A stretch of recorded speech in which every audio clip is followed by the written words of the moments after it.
que j'ai vraiment eu la misère à me remettre à mes bonnes habitudes de vie après les congés. J'ai vraiment pris le temps de décrocher, j'étais pas chez moi, puis je pense que je suis pas la seule à avoir de la difficulté à m'y remettre. Je sais à quel point c'est pas toujours facile de rester motivé, surtout après les congés, donc je me suis dit que ce serait peut-être cool de vous partager 5 astuces pour rester emballé par vos changements d'habitude de vie. Donc, essayez de garder vos habitudes que vous avez acquises à long terme. Donc, j'ai 5 idées aujourd'hui, mais j'en ai encore au moins 5 autres à vous présenter. Fait que si vous avez vraiment envie d'en voir plus, n'oubliez pas de commenter pour me le dire et n'oubliez pas donc de un petit thumbs up à la vidéo, comme ça je vais pouvoir savoir si vous aimez l'idée. La première chose qui pourrait vous aider, c'est de trouver une source d'inspiration adéquate.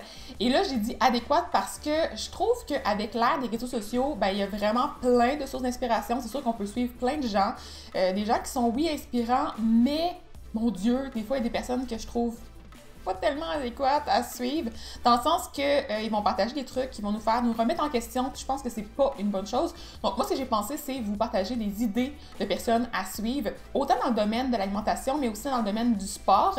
Et je vais aussi séparer toutes les petites sections dans le domaine alimentation et sport, comme ça vous allez pouvoir avoir plus des conseils un peu plus appliqués si vous voulez faire des changements plus nutrition ou des changements plus sport.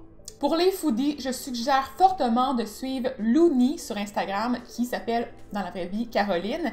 Caroline, c'est une ergothérapeute de profession, je la connais personnellement, elle est fantastique, puis elle partage plein de trucs d'alimentation végétalienne. Elle a un tofu qu'elle appelle le tofu magique, il est complètement fou. J'ai vu aussi qu'elle travaille sur des recettes de tempeh, des recettes avec plein d'originalité, sérieusement, c'est vraiment cool, puis c'est super simple en termes d'ingrédients, donc c'est vraiment pas complexe, ça coûte pas cher, ça nous prouve que manger végétalien, c'est pas compliqué, donc je vous suggère de la suivre. Ensuite, je vais aussi avoir La Fraîche. J'ai parlé de son livre dans ma petite vidéo avec mes idées d'inspiration de livres parce qu'elle a publié un livre de recettes il y a de ça quand même pas très longtemps, mais son blog est super cool et aussi sa page Instagram a plein d'inspirations de cuisine végétarienne cette fois-ci. Donc, si vous voulez avoir plus d'idées, il y a plein de belles photos aussi là-dessus. Il y a aussi Rosalie Lemire qui a plein d'idées de smoothie bowl colorés. Vraiment, là, ça, c'est vraiment clair que c'est la reine des smoothie bowls. Puis ensuite, elle a vraiment plein d'idées de recettes. Encore là, c'est souvent végétarien. Donc, je pense que c'est quand même cool d'avoir des idées sans viande parce que, manger de la viande, on sait, c'est souvent plus facile que manger des légumes ou des légumineuses ou du tofu, tout ça. Donc, je suis pas mal sûre qu'en suivant, vous allez avoir plein d'idées pour cuisiner des trucs super, super délicieux. Ensuite, il y a aussi Joanie. Joanie, elle a fait sa technique en diététique, donc elle est technicienne en diététique et dans le fond, elle a vraiment encore des connaissances dans le domaine. Comme je vous avais dit dans ma vidéo sur les nutritionnistes, il y a aussi les techniciennes qui nous aident, donc c'est vraiment une formation super cool. C'est vraiment complémentaire à la nutritionniste, donc elle a vraiment plein de belles compétences. Elle a une personnalité hyper pétillante, puis elle donne aussi bien des trucs pour ce qui est du mouvement minimaliste, zéro déchet, tout ça. Donc, si vous voulez la suivre, vous allez avoir vraiment plein d'idées là-dessus. Ensuite, il y a aussi Odile. Odile est fantastique. C'est une personne extraordinaire, puis je trouve que ses stories sont vraiment tout le temps débiles. Je comprends pas. Elle a un talent extraordinaire en photographie. Ça, c'est indéniable. Vous allez pouvoir voir sur sa page que ses photos sont sur la coche en tout temps. Elle cuisine végétalien, donc tout ce qui est des légumineuses, du tofu, tout ça. Mais elle cuisine aussi des trucs qui sont... On dirait que c'est juste pas végétalien, donc je vous suggère d'aller voir parce que ces détails là, dans les photos, c'est comme débile. Donc, suivez-la sur Instagram, suivez-la dans ses stories, suivez-la aussi sur son blog. Il est fou, il y a plein d'idées de recettes, fait qu'allez voir ça. L'avant-dernière, c'est Sophie. Donc, Sophie est sur le blog The Green Life, puis elle a tout le mouvement... plus holistique avec l'ambiance de faire attention à soi, la méditation, tout ça, mais ses photos de recettes sont encore vraiment folles. Son blog est plein de belles idées de recettes, de cuisine végétarienne, végétalienne aussi. Vraiment, tout est super coloré, c'est pimpant, ça donne le goût de manger, puis je trouve vraiment que aussi ses stories sont tout le temps vraiment super inspirantes parce qu'elle va jaser un peu avec nous souvent, puis je trouve ça tellement motivant d'avoir quelqu'un comme ça avec qui relate, donc avoir un petit sentiment de genre, je la connais, c'est cool, puis vous aussi, vous allez pouvoir voir qu'on jase avec elle, puis on dirait que c'est comme si c'était notre amie, fait que vraiment, allez la voir là-dessus. Et finalement, je vous suggère de suivre les nutritionnistes sur Instagram, donc je vais vous mettre aussi le lien pour ma vidéo avec toutes mes suggestions de nutritionnistes à suivre, mais il y en a une tout particulièrement que j'aimerais mentionner aujourd'hui, puis c'est Annie. Annie Ferland du blog Science et Fourchette. Encore là, elle, c'est vraiment une source à suivre sur Instagram et sur son blog. Ses photos sont folles. Là, je suis fatiguée avec les photos folles, mais moi, je trouve que les photos appétissantes, ça donne le goût de manger, ça donne le goût de cuisiner. Je pense que ça vaut vraiment la peine de la regarder là-dessus puis de suivre ses stories. Ses stories, elle va pas non plus se montrer. Donc, généralement, je voudrais vraiment ça qu'elle fasse en 2019, là, mais Annie se montre pas. Normalement, mais vous allez voir, elle fait aussi des petites animations avec, je sais pas comment elle fait ça, là, mais des animations un peu plus rapides. Je trouve ça tellement cool, fait que allez voir ça. Et pour le volet activité physique, j'ai une personne à vous recommander et c'est Cathy Landry. Cathy, je l'ai rencontrée dans le cadre de mes conférences que je fais avec Vibe Essence.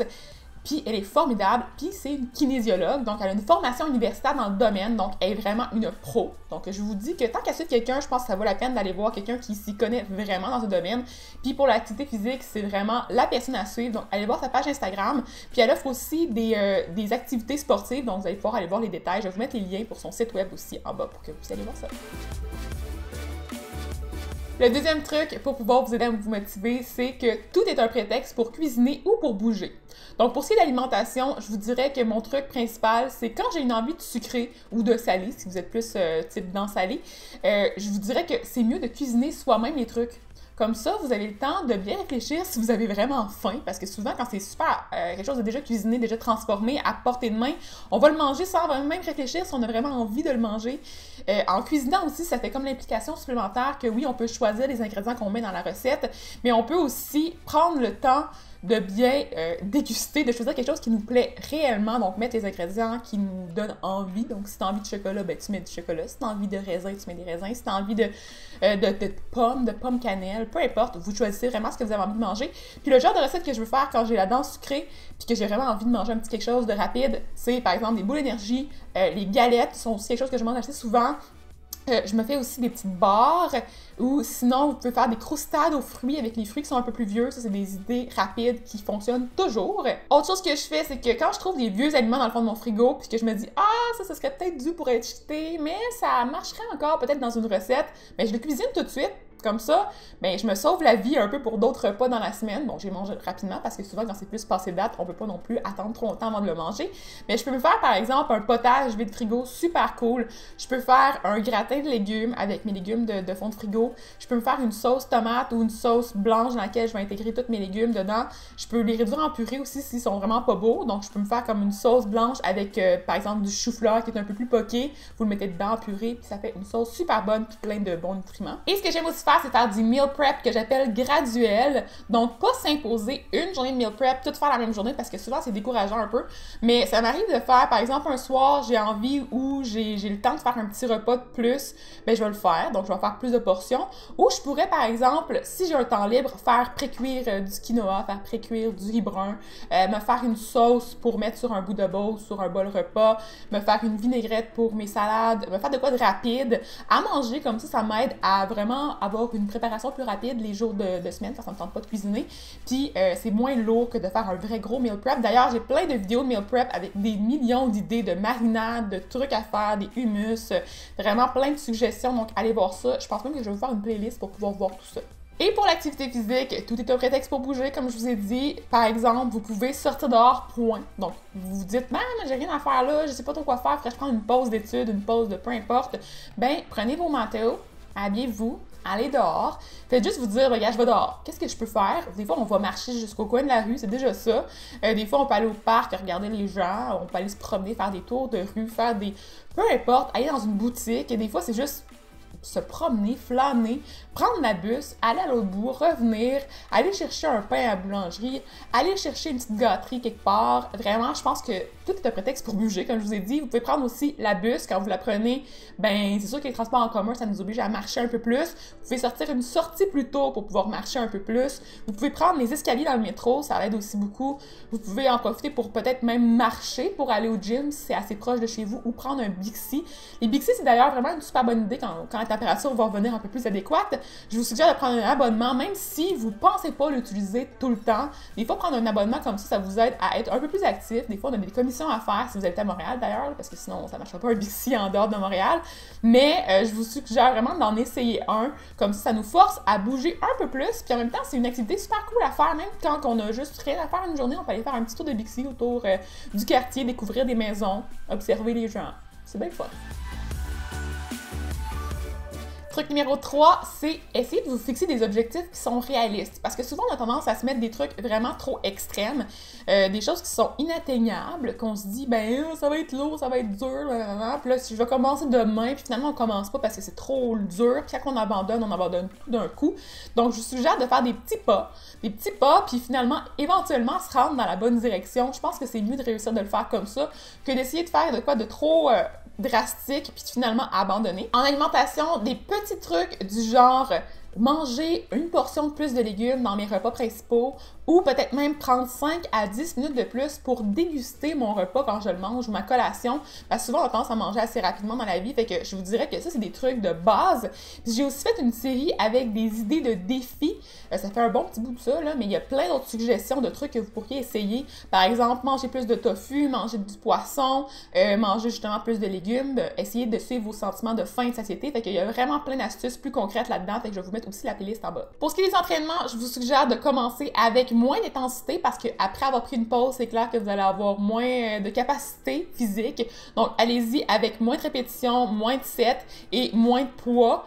Puis, donnez-vous une chance, là, c'est pas le temps de vous donner le goût de vomir puis de plus avoir envie d'aller au gym plus jamais après. Donc, essayez vraiment d'y aller avec plaisir, puis c'est clair que vous allez avoir plus de fun, puis vous allez avoir envie de retourner plutôt que de se tuer à la tâche en ce moment, puis d'après ça, de plus avoir envie jamais d'y retourner. L'objectif, au final, c'est juste de bouger puis de faire pomper le sang dans votre corps, donc juste faire ça, même si c'est juste une demi-heure d'activité physique, c'est vraiment parfait. Numéro 4, c'est trouver un sport ou des aliments qui vous plaisent. Donc, forcez-vous pas à manger des choses ou à faire des choses que vous n'avez pas envie de faire. Pour l'alimentation, par exemple, si vous n'aimez pas les petits pois, mais que vous aimez vraiment le brocoli grillé, bien, mangez ça. Forcez-vous pas à manger des petits pois si vous n'avez pas envie d'en manger. Puis, je vais aussi faire une série éventuellement sur ma chaîne. Donc, dites-moi dans les commentaires si ça vous tente. Mais j'aimerais faire une vidéo, plusieurs vidéos en fait, comment cuisiner tel aliment. De plusieurs façons. Par exemple, j'aimerais ça commencer avec le tempeh parce que je sais que c'est un aliment qu'il n'y a pas beaucoup de monde qui apprécie et vous donner plusieurs exemples de façons de l'utiliser dans des recettes concrètes avec des idées de combinaison avec d'autres ingrédients puis vous donner comme des idées de cuisiner pour les nuls, par exemple. Fait que des trucs vraiment faciles, économiques, pratiques pour les étudiants. Fait que si ça vous tente de voir ça, n'oubliez pas de commenter en bas pour me le dire et n'oubliez pas non plus de me donner d'autres idées d'ingrédients si vous avez des suggestions de trucs que vous aimez vraiment pas manger, ben je peux essayer de vous aider à les apprécier parce que les goûts, ça change vraiment. Donc, je pense que des fois, si on n'aime pas, par exemple, les brocolis bouillis, mais on peut les aimer grillés, on peut les aimer avec des épices, on peut les aimer cuisinés d'une autre façon. Fait que c'est vraiment important d'essayer de se donner une deuxième chance quand on n'aime pas ça. De ne pas bannir des ingrédients à la base, vraiment d'essayer d'être un petit peu plus ouvert à la diversité des ingrédients. Pour l'activité physique, maintenant, il faut comprendre que le gym, c'est pas pour tout le monde. Donc, c'est pas tout le monde qui aime ça lever des poids, c'est pas tout le monde qui aime ça faire du cardio sur une machine. D'ailleurs, le cardio, je vous suggère même pas de le faire tout seul. C'est toujours important de le faire avec un peu de musculation. Donc, l'objectif, c'est de trouver un sport qui vous plaît vraiment, mais d'intégrer plusieurs petites choses pour pas vous tanner d'une chose puis vous épuiser et aller consulter une kinésiologue ou un entraîneur qui a vraiment une formation parce que sinon, autrement, vous allez vous perdre. Ça prend de la motivation, ça prend aussi des idées pour partir sur une bonne base. Et finalement, le 5e truc, c'est gâtez-vous, Colin! J'ai toujours dit l'alimentation puis l'activité physique, ça doit être comme du plaisir. On doit pas avoir le sentiment de faire une corvée, quelque chose du genre. Fait que pour l'alimentation, je vous dis que oui, c'est sûr que quand on pense à se gâter, on pense plus aux aliments style malbouffe, les aliments plaisir qui sont super riches en gras, en sucre puis tout ça. Oui, ça c'est permis, c'est clair. J'ai toujours dit que c'est des choses que je mange normalement dans mon alimentation classique. Je pense que c'est normal dans une alimentation saine d'intégrer certains aliments plaisir, mais je veux aussi introduire en fait le concept des cheat meals ou les cheat days ou les jours de triche en français. J'aimerais en parler un peu plus sur ma chaîne, fait que si ça vous tente, n'oubliez pas de me le dire dans les commentaires en bas, comme ça je vais pouvoir le savoir et vous faire une vidéo complète pour vous dire pourquoi est-ce que je pense que c'est pas une bonne idée de faire ça. Mais ce que j'aimerais vous partager aussi aujourd'hui, c'est que pour moi, se gâter, ça veut pas juste dire se permettre de la malbouffe, ça veut dire aussi se permettre d'acheter des aliments qui sont plus dispendieux de temps en temps, de se gâter en termes de trucs un peu plus fancy.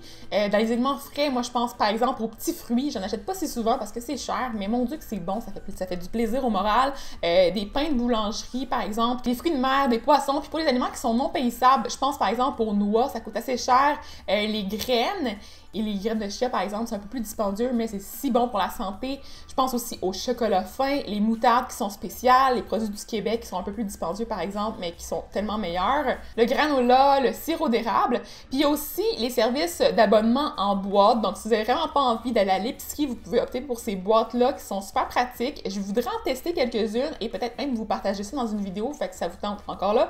D'autres suggestions pour l'année 2019, hein, je commence à préparer le terrain. Mais j'aimerais ça vous en parler un peu plus concrètement. J'ai aussi une vidéo dans laquelle je vous donne des idées de cadeaux de Noël et des livres à acheter, des livres de cuisine ou de nutrition. Fait que ça peut être des bonnes façons de se gâter. Pour l'entraînement, achetez-vous par exemple du nouveau linge de gym, c'est toujours plus motivant. Allez vous prendre une belle bouteille d'eau que vous aimez, que vous avez envie de transporter avec vous. Peut-être même vous acheter des équipements pour faire un sport que vous appréciez. Donc, c'est vraiment le temps de se gâter. Quand on veut recommencer, quand on veut avoir de la motivation, c'est beaucoup plus encourageant quand on a des choses qu'on aime transporter avec nous, qui nous donnent le goût de sortir. Un beau sac de gym, bref. Faites des petits achats, des fois ça peut faire du bien. Vous pouvez aussi essayer de trouver des cours de groupe qui pourraient peut-être vous motiver ou peut-être même essayer des entraînements spéciaux. Par exemple, je pense à l'escalade, j'aimerais tester ça un jour. Ou même le fat bike, ça a l'air super le fun. Donc, aller en forêt, essayer ça. Ça, c'est des vélos avec des grosses roues, là, ça a l'air super cool. Mais essayez des choses nouvelles, là. Vraiment, lancez-vous, puis ça va vous donner le goût de continuer. Voilà, c'est tout pour mes 5 trucs. Je sais que ça a été quand même assez long. Donc, une chance que j'ai coupé à 5 trucs, j'ai pas fait 10 trucs comme j'avais prévu au début, mais si vous voulez aller voir les 5 autres trucs, je vais vous faire une autre vidéo là-dessus, je pense que ça va être pertinent. N'oubliez pas de commenter et de mettre un petit pouce en l'air à la vidéo pour que je puisse savoir si ça vous intéresse, puis n'oubliez pas non plus de me dire si vous avez des idées de sujets pour les prochaines vidéos, parce que je commence à planifier mon année 2019, puis j'ai plein d'idées aussi pour les diètes à tester. D'ailleurs, j'aimerais tester peut-être même manger moins transformé. Fait que si ça vous tente, là, n'oubliez pas d'aller voir ça. Puis je vais aussi peut-être même vous impliquer là-dedans. Fait que restez à l'affût sur mes stories Instagram. Je vous souhaite de passer une bonne fin de journée. Puis on va se revoir bientôt. Bye!